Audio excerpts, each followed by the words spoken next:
There's definitely going to be a lot of horses that I leave out in this, and a lot of people that I've worked with that are probably going to get left out because there's a lot. I'm just going to kind of talk about like the main things, what I feel is like the most important things, and like the things that really stick out in my mind that kind of shaped and built everything that I am now. I've been riding for almost 18 years. So back in the day when I was a little kid, social media wasn't a thing. We didn't have all the fancy, you know, phones that could record video and take pictures. Nothing like we have today. So I don't have any video from when I was a kid riding. I have a few crappy pictures that you guys will see when I start talking about everything. I got into horses when I was in 3rd grade, so I was probably like 9 years old, I think.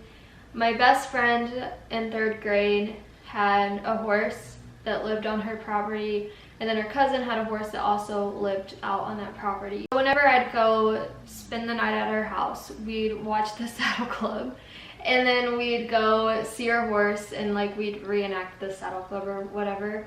We were kind of weird. But anyways, we'd go ride her horse, and my friend kind of taught me like the very basics. Like I learned how to hold the reins. I don't know if I was holding them properly at that point. There's literally no telling because we were 2 9-year-olds running around horses by ourselves. I think I learned how to like post a trot, but yeah, that was definitely an interesting way to get into horses because 2 9-year-old kids shouldn't be allowed to just run around with horses. We did some really stupid stuff, and I honestly don't know how we're both still alive. There was one time we were just gonna hop on their 2 horses with no bridle, no tack. We were just gonna go sit on them and, you know, just canter off, and they would go wherever they wanted to go.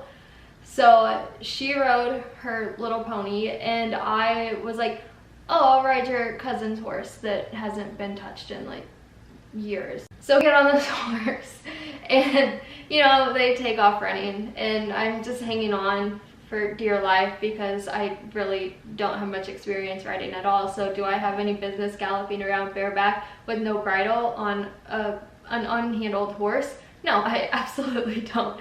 But you're 9 years old and you think it's a great idea. So, you know, we're riding around and it's going fine.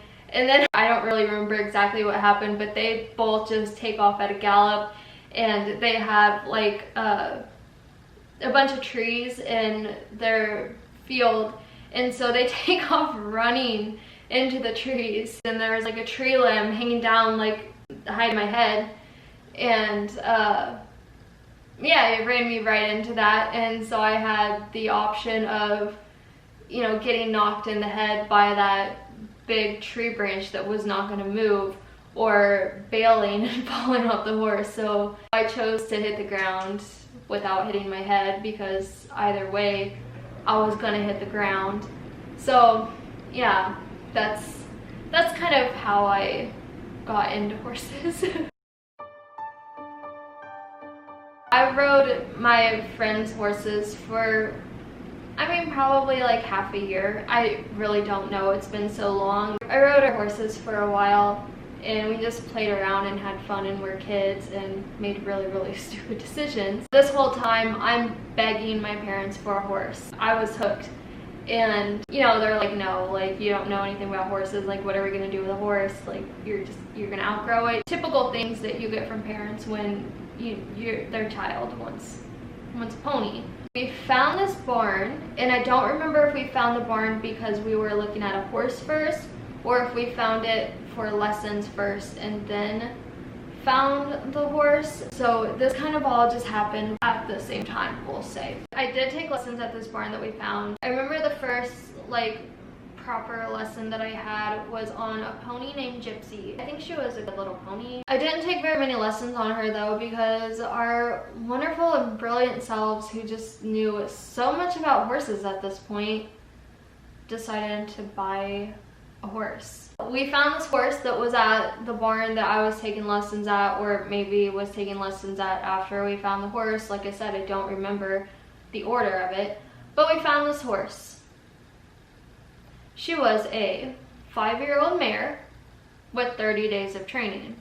And I'm, probably like 10 at this point and don't know anything. I think I know everything about horses, but I don't. I can't ride to save my life. I don't have a clue what I'm doing. So my first pony as a 10-year-old child was a 5-year-old mare with 30 days of training. Bet you guys can picture how this one plays out. It doesn't go well. I was at a barn that it wasn't like a discipline specific barn. It was just like a boarding barn, and everyone rode whatever. They rode Western, they did dressage. There was just a whole lot going on, and no like specific trainer. There's just like a bunch of people that were doing whatever. I've always wanted to jump. I just wanted to do show jumping. Like I thought that was really cool. That's always what I wanted to do. And there was not really anybody to learn that from here. The girl that was teaching me was not a hunter jumper rider. She was a Western rider. I don't really know that she jumped at all. I might have seen her jump a few times, but like, whatever. It was just not an ideal learning environment. I was 10 years old, had this horse with 30 days of training, and it went okay for a while. I mean, I don't actually know. It might have went okay for like a day. I remember that she bucked a lot, especially like when I wanted her to canter, which I don't blame her because I didn't know what I was doing. So of course I pissed her off. I learned to fall and be tough. I'd fall off this horse all the time and I just get right back on. It got to where she didn't want to leave the gate and she'd start rearing like all the way up. She was too dangerous for me to continue riding, and my mom refused to let me back on the horse. We were gonna sell her, and at this point my parents were starting to ride, so my dad ended up riding her and he had her going pretty nicely. So my first horse experience was a literal nightmare. I don't recommend doing it that way ever. After the first horse, we started looking for a different horse for me to ride, and I ended up with this big foundation bred quarter horse named Bo. And Bo was a Western pleasure horse, like real slow, not in a hurry to go anywhere, but super safe, had a great brain, and was incredibly tolerant and patient. So I had Bo for quite a while, and I tried to get this horse to jump because, I mean, that's what I wanted to do, and so I tried to get this horse to jump. He was kind of okay about it, but he'd stop a lot because, he isn't built to jump anything. He did his best, and I eventually just gave up on jumping him because he was just stopping so much and it wasn't working. And so I started riding him Western. The barn that I was boarding at, they had team sorting every weekend. And I started team sorting on this horse, and I had a ton of fun doing it. There was a couple other kids that boarded horses at this barn too, and they do the team sorting. They get to hang out with my friends, and I had a lot of fun. Like, I would absolutely do team sorting again. Probably about the time that I'm 11 or 12 maybe. One of my dad's friends knows of this horse, thoroughbred, about to come off the track, says he has a really good brain, would probably make a really good horse for me, and that my dad should go look at him. I'm still very young, don't have any business owning a thoroughbred that hasn't been started in their second career at all. I'm just a very clueless child. I think I know it all, but I literally know nothing. So this horse comes off the track, and like the second or third day he's at the barn, I get the bright idea that I'm gonna just go ahead and ride him. I remember everyone saying that that is probably not a good idea. I was a very stubborn child, so if I get something in my mind, then there's no point telling me not to do it because I'm gonna do it. So I, ride this horse. Of all places, I choose to ride him in the big outdoor that's there. I'm trotting him around and it's going fine, I guess, because I was still on the horse. And then I decide I'm gonna canter him. And, I don't have a solid lower leg, so it's swinging around everywhere. I'm probably pulling on his mouth because I have no balance at all. No muscle, nothing. And so he gets really annoyed at me and I can't get him to stop. It's a disaster, and it just gets to where he's like at a gallop and we're just galloping around the ring. And I finally came off. Ended up going to the ER that night. I didn't have anything fractured. I just had a very bad bruise in my hip and I couldn't ride for 2 weeks. That was my first experience riding slew. After that, I think I learned my lesson not to just go ride a thoroughbred that has literally just come off the track like a regular riding horse. At some point, this horse, I have him jumping. How I did that at 11 or 12 years old with no help from anyone, I don't know. Slew is who I started doing horse shows on. We found just a little local show near us. That was my first horse show, and I took Slew. It was his first horse show too. I didn't have a trainer, didn't have anyone there to coach me or help me. But we went there, both my parents were there, and we somehow figured it all out. I read a lot of books about horse shows and all of that stuff, so the only knowledge that I had of what to expect was from a book. I think I just did like a 2-foot division on Slew, and we ended up reserve champion. I remember in my courses, I don't think he like ran out or anything. I didn't fall off and I got ribbons. It was as good of an experience as you can have for a first show with nobody there to help you.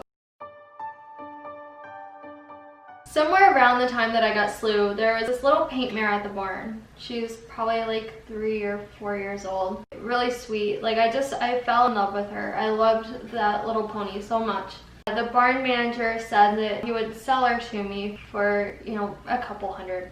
I was young. I was like 12 or 13. She wasn't broke or anything. I worked really hard to like save up the money so that I would be able to buy her. And like I didn't have a job. I was too young to like have an actual job. I don't really know how I was making the money to, get this horse. But I was trying really hard to save the money up, and I think my dad ended up helping me out a little bit. We bought her and I did some like groundwork with her and stuff, and I put a saddle on her and I bridled her, and at that point like we at least had enough sense not to let me be the first one to sit on this horse because I was just a little kid. There was this trainer that was working out of this barn. He had a couple of stalls in the back of the barn. They were kind of like makeshift stalls, so they didn't have like the sliding doors with like the wooden front. Let's not listen to me painfully try to describe a gate and just look at a picture of what was on the front of the stalls instead. We had hired this guy to train this pony for me. This pony had never been stalled before in her life, and my mom was a little hesitant about letting this pony, who had never been stalled before, stay in one of the makeshift stalls. But everyone was like, oh, she'll be fine. They kept her in the stall, and sure enough, my mom's fear, it happened. She got her leg through the gate and completely just like ripped the skin off of her leg, like really, really bad, like was down to like the tendons and ligaments in her leg. She was never sound again after that. So the very first horse that I like ever put any money into, I can't say that I completely bought her because I had a little bit of help, but the first horse that I tried really hard to like earn the money for, she got injured, was never sound again, never got a rider. The barn manager offered to just take her back from me, and she just lived out on pasture.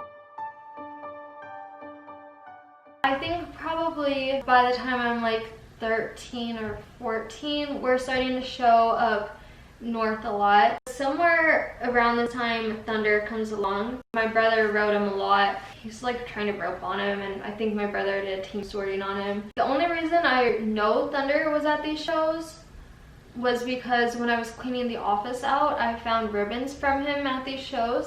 So at some point, I started riding Thunder too. I kind of vaguely remember jumping him for the first time. So we're showing up north a lot. I'm starting to get some more experience. Like I'm still like by no means a good rider at all. Also, side note, Slew was never properly fed at the barn that we boarded him at, so he is incredibly skinny in a lot of these older pictures.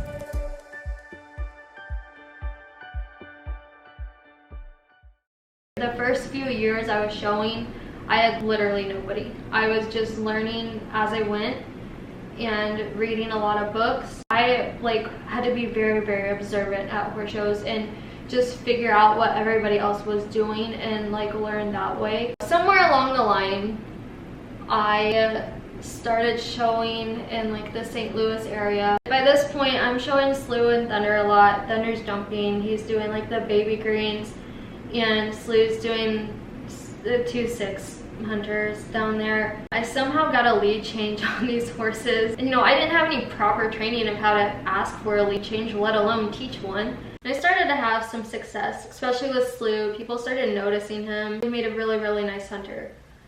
He probably could have been something really, really super if I had had him, you know, right now and was just starting him instead of when I was 12. All things considered, he made a very nice hunter. I had a lot of success on him. You know, everything that's behind me is his. There was a 2-6 mini medal on the circuit that I was showing on, and the first year I did it, I qualified for the finals and we ended up winning the mini medal. And I mean, it's not like the Big Eck or anything like that, it's just a little mini medal. But I didn't have a trainer. I had horses that I made myself when I didn't even know what I was doing. And all the other girls had trainers. Harley, my first horse, my dad ended up breeding her to a stud that was at the barn that we boarded our horses at. You know, he was a nice stud. Harley ended up having her foal, little buckskin filly that we named Sahara. They decided to breed her again to the same stud. So she was in foal again. She's probably 6 months along and out in pasture, and we get out to the barn and we notice that her leg is like literally the size of a basketball. Like, it is incredibly swollen. This horse is like dead lame. We had a vet come out. He said that this horse had a broken leg. He said that we could take her up to like U of I think, and they could try and treat her broken leg. They would have to like suspend her so she would lose her foal. Even if her bone did heal up, it was very, very unlikely that she would ever have any sort of like working career again, and you know, she may not even be pasture sound. So we decided to just put Harley down, and then we of course lost her foal too. So at this point we have Shazza, DJ, Sahara, Slew, Mike. My dad also got 2 cutting horses, a mare named Sassy that was my mom's horse, and then he had another gelding named Moo. So we had 10 horses at this barn that we were boarding at. We've had a lot of horses from the very beginning. In the beginning, it was my dad buying the horses and not me. So he was the one with the problem first, and now I'm the one with the problem. The owners of this barn never bothered to do any sort of maintenance to this barn, do any repairs or anything like this. So this barn is starting to, you know, be in very bad condition. My mom started getting really concerned about the condition of the barn. So her and my dad started to look for some property that we could buy and build our own barn. So we ended up finding the property that, you know, you guys have all seen. And they built the barn. And at this point, I'm like 16 years old. So, you know, I don't have the money to build a barn. And so I didn't get any say in it. My mom designed all of it. So yeah, they built this barn and we ended up moving all of our horses over here, which turned out to be a very good decision because shortly after we had gotten out of the barn that we were boarding at, their indoor collapsed. After that, the barn just really started going very downhill, and I don't think that they board any horses over there anymore. Really good call on my parents' part to build a new barn, because if they hadn't, we would have been screwed because we had 10 horses, and not gonna be easy to find a barn that has 10 openings. After we moved into our new barn, my family kind of slowly stopped riding, so it was just me left. I decided to turn all their little cow ponies into jumpers. Most of these horses got sold over the years. Shazza and Mike left, and Bo and Doc went out east together to be lesson horses. Thunder was sold too, but he's still boarded at my barn.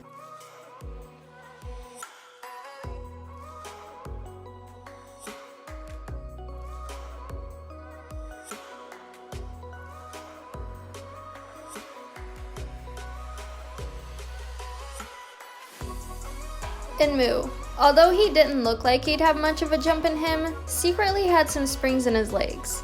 He was never sold because he was too cool and perfect to ever let him leave the barn. He'd go jump around a 3-6 course and then happily teach a beginner rider to jump. He was truly the best and one of a kind. Moo lived out the remainder of his days with us until his body started shutting down and we chose to put him to rest so that he didn't suffer.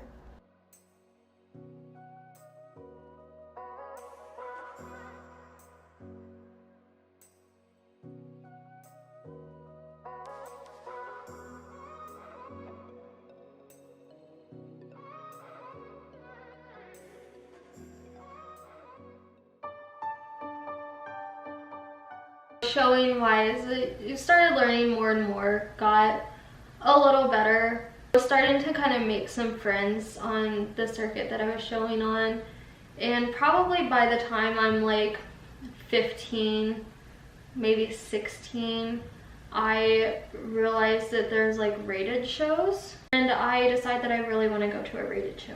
By this point, Facebook exists, and I'm on Facebook, and one of the girls that I show with like figures out that I'm going to the show this weekend, and she asks me if like I have anyone to braid my horse and like all of this stuff, and I was like, no.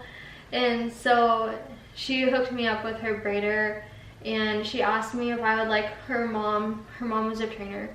She asked if I'd like her mom to help me at the show, and I was like, yeah. She really helped me a lot, like getting my horses ready to go in the ring and stuff.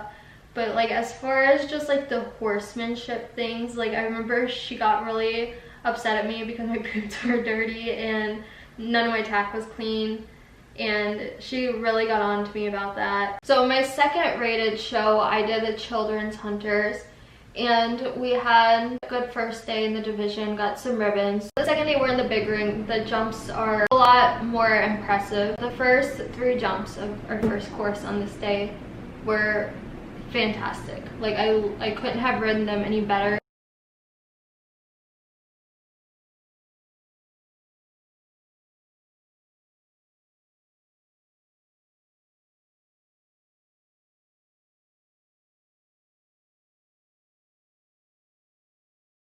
That was when the lady that was helping me suggested that we get Slew's hocks injected. That was something that I had no idea was even a thing. I didn't know that there was like things that you could do to like maintain your horses and keep them comfortable. So Slew, he was jumping through so much pain. It got to the point where he would only jump if I rode him to the perfect distance. If I was long or a little short, he would stop. Having a horse get to that point really did a number on me, because I got so like obsessed with having the perfect distance every single time, because if I didn't, then the horse was gonna stop. That's a really, really bad way to gain experience, having that much pressure on you to have a perfect ride to a jump every single time. It was the worst, and it's still something that I'm trying to like work through.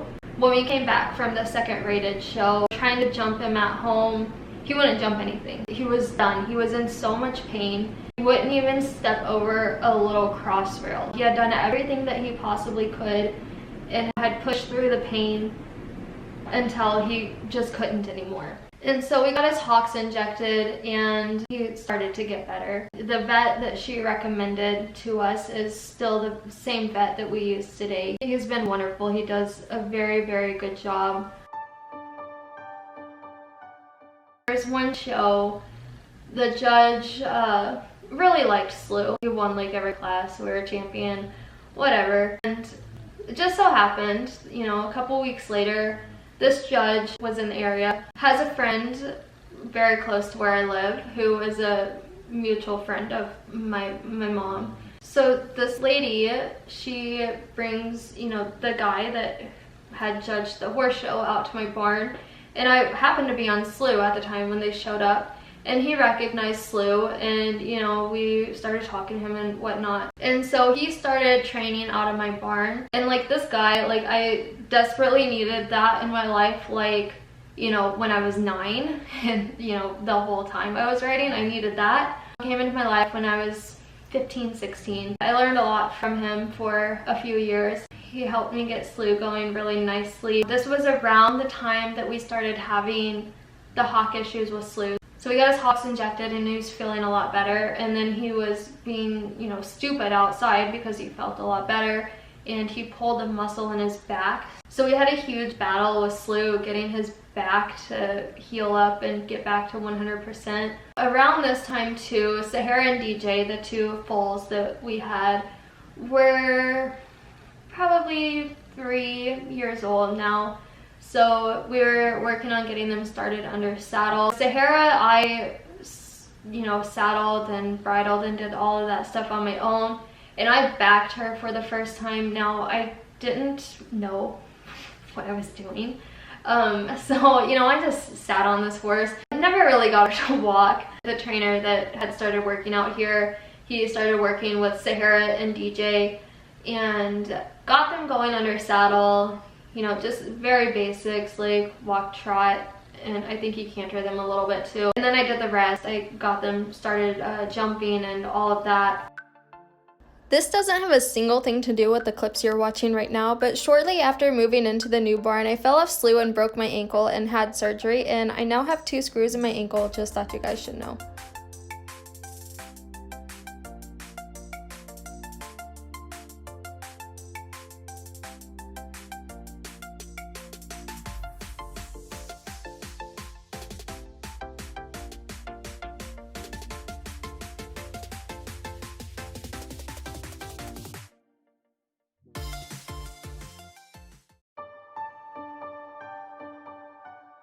While I was working with this trainer, I started learning a whole lot. Like, it really opened my eyes up, and like I figured out what Tony finals were and Big Eck and, you know, all of this stuff. I desperately wanted to do the Big Eck before my junior career ended. So I started begging my parents to help me get a horse that I could do the Big Eck on. Slew is a nice horse, but he's a little bit of a chicken. He's not gonna go jump 3-6 jumps and be confident about it. For a while, my parents were not fully on board because the quality of horse that I was wanting was far more money than what, you know, my parents would want to spend. I offered to sell Slew because he was a pretty nice horse, had a decent show record, and we could have got quite a bit of money. That says how much that I wanted to do the Big Eck, because I love Slew with all of my heart. It broke my heart. I was like, just like bawling my eyes out. They of course didn't make me sell Slew, and it worked out that my parents had some money come in, and we were able to go look at some warm bloods. And so we went to Tennessee and I tried like 7 or 8 warm bloods. I fell in love with this big chestnut Oldenburg. He's like 17-1, like a huge, just big boned monster. His barn name was Roy, and his register name was Roy Gigolo. But you know, I don't like the name Roy. Like, that's such a hard name to say. Like I suck at saying it.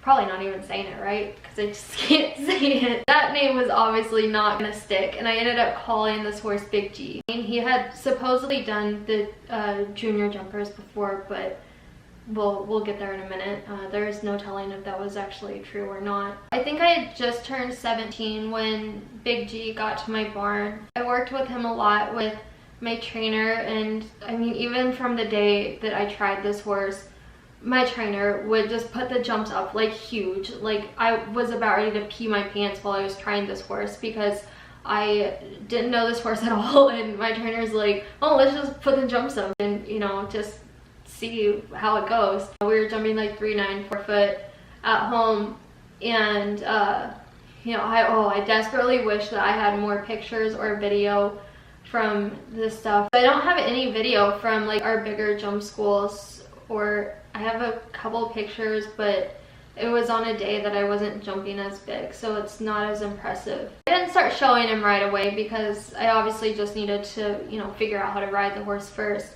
And then we started taking him to some local shows. I was a decent rider at the time. I was a lot better than I had been because I was working with somebody consistently, and he like really polished me up. We take him to shows, and this horse would freak out at the jumps. Like, he was terrified of them.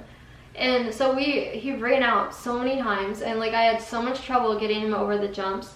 And they were like tiny jumps. We always had to do like the lower classes because he was just afraid of them for whatever reason. He was great when I tried him, great at home, and he just could not hold it together at shows. I was really hoping to just be able to like really get in the ring and just start doing like the 3-6 like pretty much, you know, right away. That obviously didn't work out because we had to keep doing like the lower heights just to get this horse to go around. We probably had Big G for like 5 or 6 months, and then I tore my ACL. So the first day that I was able to ride after I had recovered from my ACL, I rode Big G, and I was really happy to be riding him again. That was the last time I ever rode Big G. Sometime from between that night and the next morning, Big G did something in a stall, and he was very, very lame. Our vet was out here to look at him, and he tore a joint capsule in his hock. So this horse was a character. He's goofy, not the quietest animal in a stall. He had to have stall rest so that his leg would heal up. We spent around 7 months, you know, fighting to get his leg to heal up. He was starting to look better, and my vet was saying that he could probably start being lunged soon. Before we ever got to that point, he did something in the stall, again, re-injured that leg. My vet was looking at him, and he just looks at us, and he's like, there's nothing else we can do. He was never gonna be even remotely sound to be comfortable just living in a pasture for the rest of his life.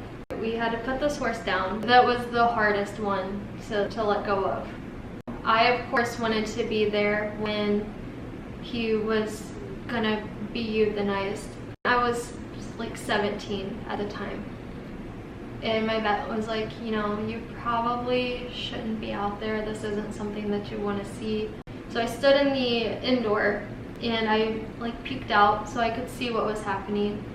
And I really wish that I would have listened to my vet.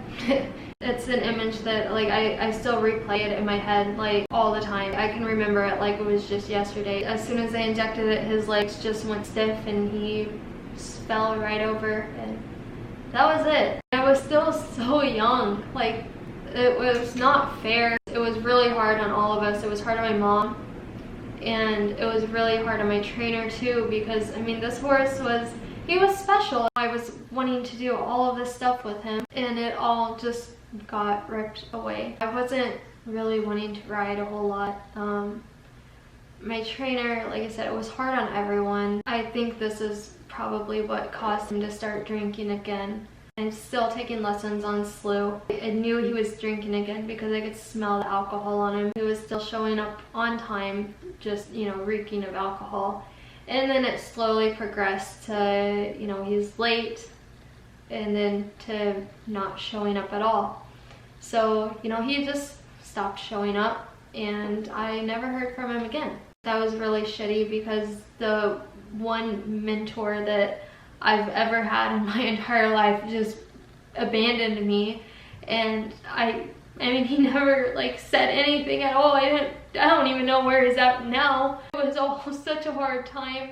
I had just graduated high school, and you know, we had to put put him down, I think, shortly after I had graduated. After that, I just kind of went down a rough path. I don't really want to go like into it a whole lot. If he was still here, my life would be a lot different. I wouldn't have gone through probably anything that I did.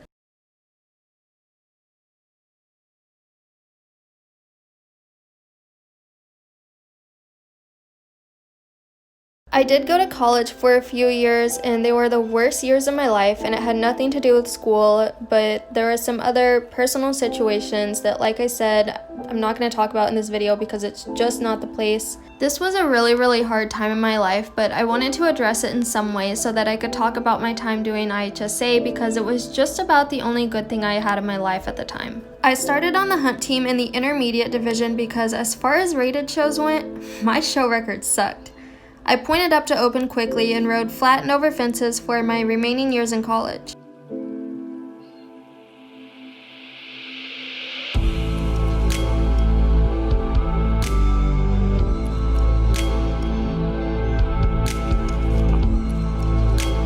I also rode on the stock team for a year because I wanted to get more experiences on different horses.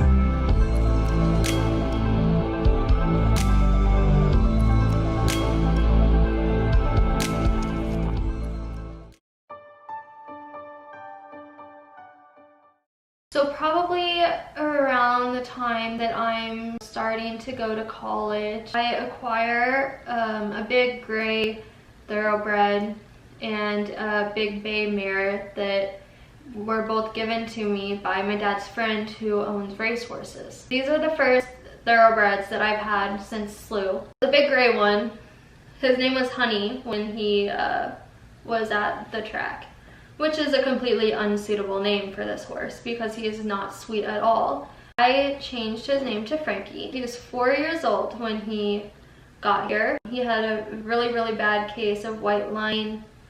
We had to cut most of his hoof out and he had a year off while we waited for it to regrow. And then the mare that I got, I called her Marley. She had been a brood mare. She's older. She's like 15. Slightly neurotic. Wasn't completely all there. I did a little bit with her. She wasn't a great jumper at all, so I got her sold pretty quickly. Frankie was really the first thoroughbred that I worked with when I was a better rider than what I was when I was 12 and had Slew. This horse, to this day, is the most difficult horse that I've ever worked with. I cried so much because of this horse. He was so difficult. When he was able to start working under saddle, I remember just like walking him around the ring and, you know, just messing around with him on the ground. I'd have poles laying out on the ground and I, you know, want to just walk over them. And this horse would not walk over a ground pole. Like he absolutely refused. Like he could not just, you know, step his little feet over it. I don't know what the deal was, but he thought that it was the end of the world if he had to walk over a pole. So we had a very long battle of getting this horse over a ground pole, just walking over it. I have a post on Facebook of Frankie trotting over a ground pole on the lunge line, and I was so ecstatic because he was finally working over a pole, and it's such a stupid thing to be excited about for most people because most horses are like, yeah, okay, I'll step over a pole. But Frankie, for whatever reason, it just terrified him. So that was a pretty big battle we had. And then there was, when I rode him outside, he liked to pull me down to the gate and he would just like slam his body into the gate to try and pop it open. That was a little bit terrifying. For a long time I was kind of scared to ride that horse outside because it always ended like that and it was just really bad. I rode him in the indoor a lot and he was pretty good in the indoor, and if I wanted to ride him outside I would just ride him out in the open. That way there was no gate for him to slam his body into. He'd do the same thing on the lunge line.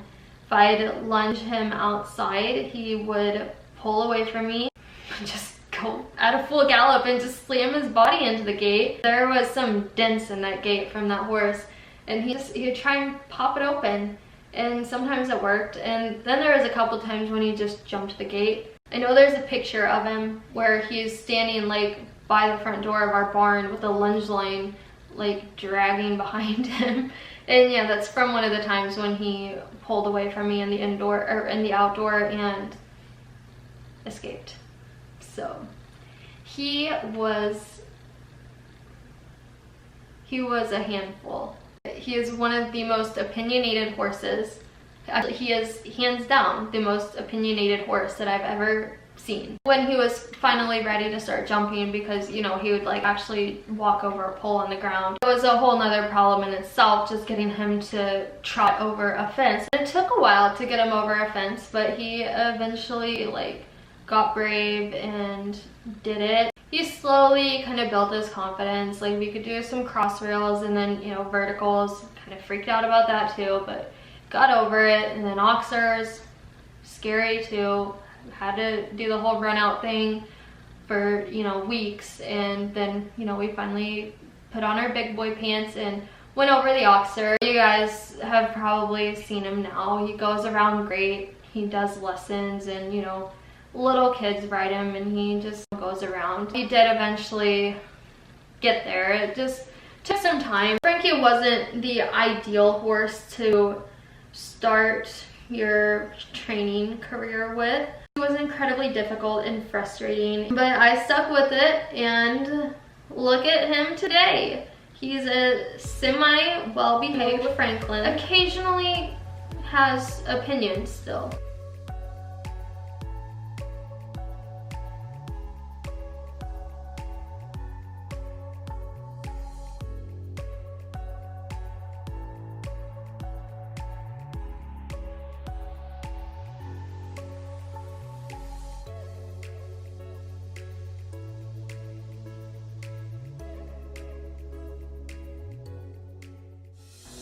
The next thoroughbred I got was a big chestnut gelding named Clifford. Shortly after starting Clifford, I turned pro. I was starting to teach a little more often and do some training on other horses, so I decided to just go for it. It's not been an easy road to get here. In fact, it's been quite rough a lot of the time and still is rough sometimes, but I'm finally doing what I've always wanted to do ever since I was a little kid. There's still a long way to go and always a lot more to learn, but I'm honestly just happy that I'm a lot better than I was when I was first starting out.